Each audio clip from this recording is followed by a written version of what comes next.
Os voy a contar la historia de los 50.000 golpes.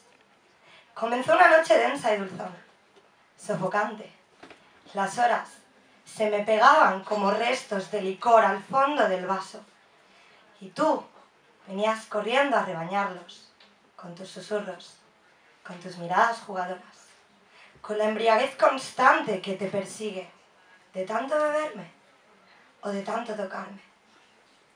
Y te diste un golpe, y otro más, y así hasta no sé cuántos ya.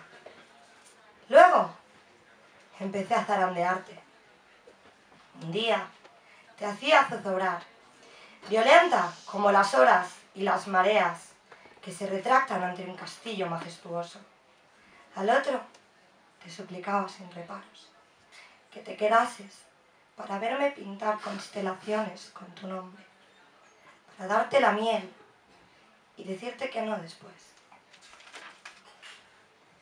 Ahora pienso que si resistías era porque como el rey enrocado sabías que venía embravecida y que si esperabas, aunque el agua te mordiese los tobillos, ganarías al final. Y así fue como despacio, por las noches, en bares, plazas y rincones, te convertiste en todo lo que buscaba. Pensaba que merecía, que cuidaría, que nunca dejaría escapar. Un beso que me hiciese perder el control, o una palabra tan cargada que me desbordaría, y también una caricia tan dulce que treparía por mis arterias y llenaría de aire mis pulmones. Las carcajadas porque sí, ¿por qué no?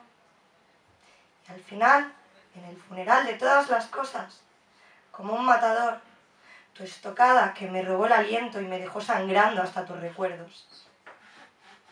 Así fue como los regalos, los lujos, los excesos, los murmullos, los temblores, los gemidos, todo lo que trajiste contigo, cayeron sobre mí como 50.000 golpes. Comprendí que tú siempre habías sido, en segundo plano, confiado, el castillo impasible ante las arremetidas de mi salitre. Gracias.